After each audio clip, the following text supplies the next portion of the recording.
He's the Saints head coach. He's Sean Payton joins us now. Coach, your reaction to the Ray Rice video? Well, shoot, it's disappointment. It's discouraged. I think anybody involved with the NFL, all of us this week, feel like to some degree we've taken a step back. It's certainly something that you're constantly trying to teach, regardless of what level you're coaching, and whether it's junior high football, high school, college, or even in our league, the NFL. Our jobs still are that of teachers, and I think it's something that hopefully can shed a lot of light on this topic, and hopefully there's some good that comes from it in regards to change. You talk to your team about this?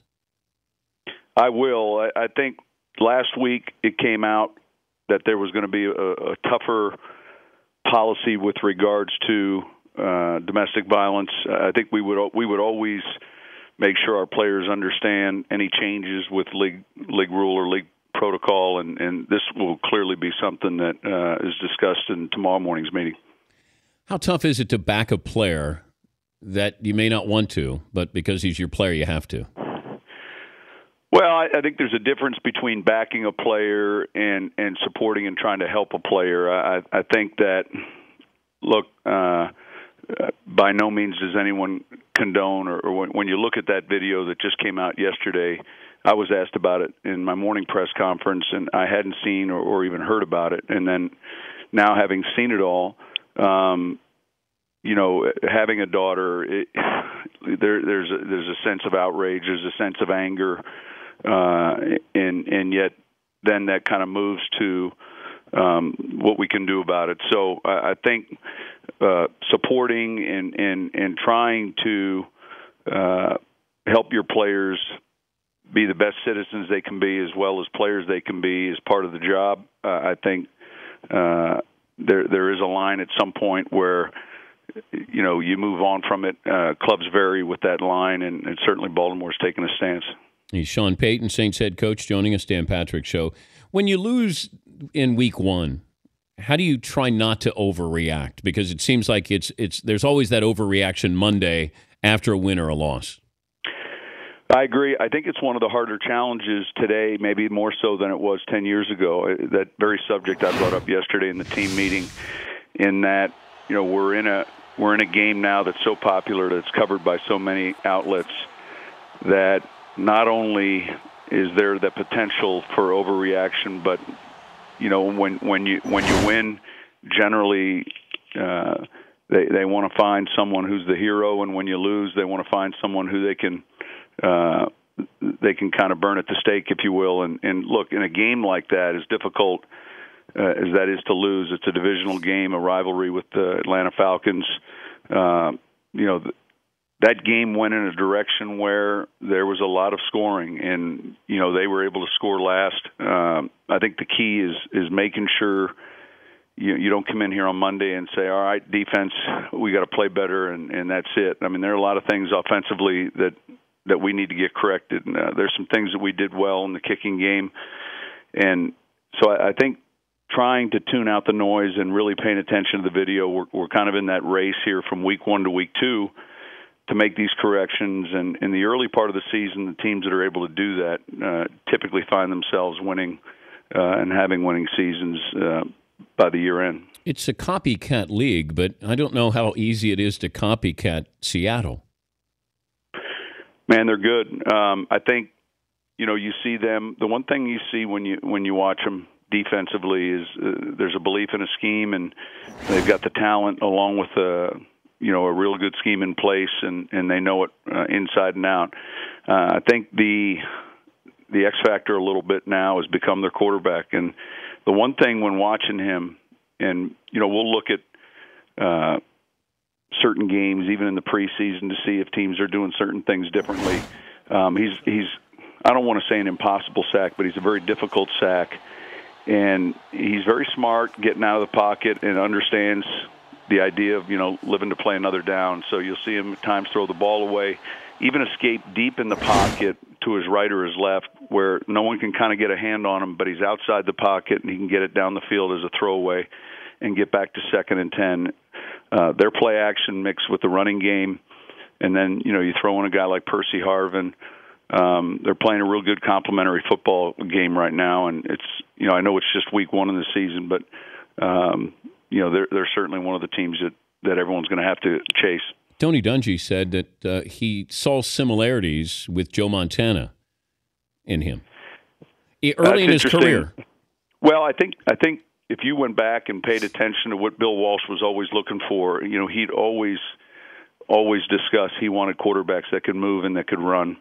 And so whether it was Montana, whether it was Young, and those are different players, and yet both can escape and move, it was one of the things that he valued at that position. And I think when you discuss or look at Russell Wilson, the hidden yardage where he flushes maybe to his right and picks up 5 yards or extends a play, I think he very much scrambles to throw first, and he's able to find receivers down the field, and it's very tough defensively when a play breaks down to extend the coverage for seconds 4, 5, and 6 when your clock is dealing with 3 to 4 seconds.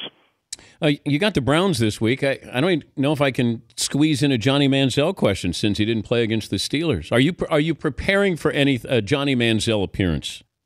Well, you got to go by what you see on film, and one of the challenges when you play a new staff early in the season is you have a limited amount of tape, and so the Pittsburgh game is important, obviously. The preseason tape, even going back to studying some Buffalo Bill tape with regards to their defense, I think with regards to the offense and seeing Hoyer operate, certainly they executed the no huddle and found some momentum doing that against Pittsburgh.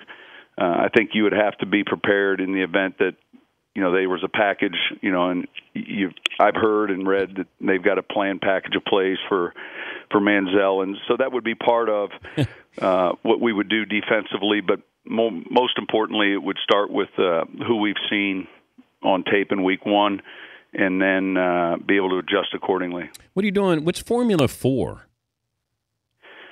Well, it's water that's got a little bit more oxygen in it than normal water, and I wasn't really aware of it until last year. This group out of Canada, we had gotten a case or two here at the Saints, and I'd kind of been for the last 2 years after rehabbing my leg injury, training, getting into CrossFit, and spending a lot of time with that. And during that off year in 2012, during the suspension, really trying to rehab and then get in shape.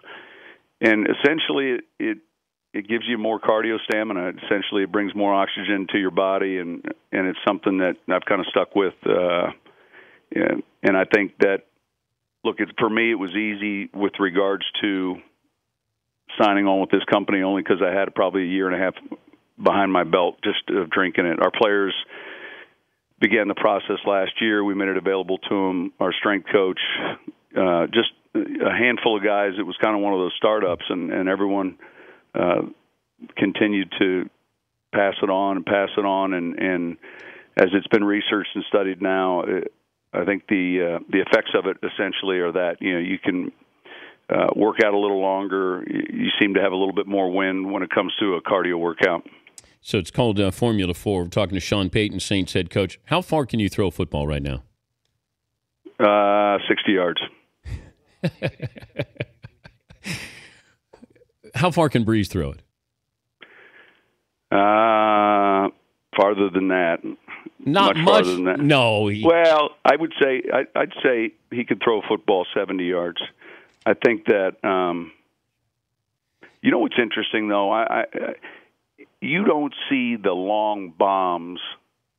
Not anymore. If you will, that you saw in the 70s, like when I grew up as a young kid watching John Brody throw to Gene Washington, and twice a game they would throw these just long bombs. Darryl LaMonica, the Raiders, I mean, they all threw bombs. Those were just go routes. Yeah. I mean, we throw the pylons in the post and some of that stuff now, but the just flat goes, the percentages are low, and so you're seeing a lot more back shoulder underneath throws that have a higher percentage of completion and can be just effective. That underthrown ball, if you will, where the receiver stops and gets a pass interference, or potentially catches it and then cuts across the field. So, but just flat out throwing deep balls. I mean, we try to, when we get in the across the 50, maybe even closer to the 35, 40, give certain players like Jimmy Graham or Marcus Colston opportunities to make plays above their head, where you get a PI or come up with a big play. But I think, when you look at the percentages, we're always trying to look for plays that have a little bit better hit ratio. I think you were just being polite. You don't want to come across as saying the coach can outthrow the quarterback. So I understand. No, that. Absolutely, I cannot. You're being very humble. Not close. Yeah. Hey, Oxygen. Listen, Formula 4, whatever. It's not close. Yeah, I don't want to hurt Breeze's feelings. Sean, good luck against the Browns and Formula 4. Thanks for joining us. Absolutely. Thank you, Dan. All right, that's Sean Payton.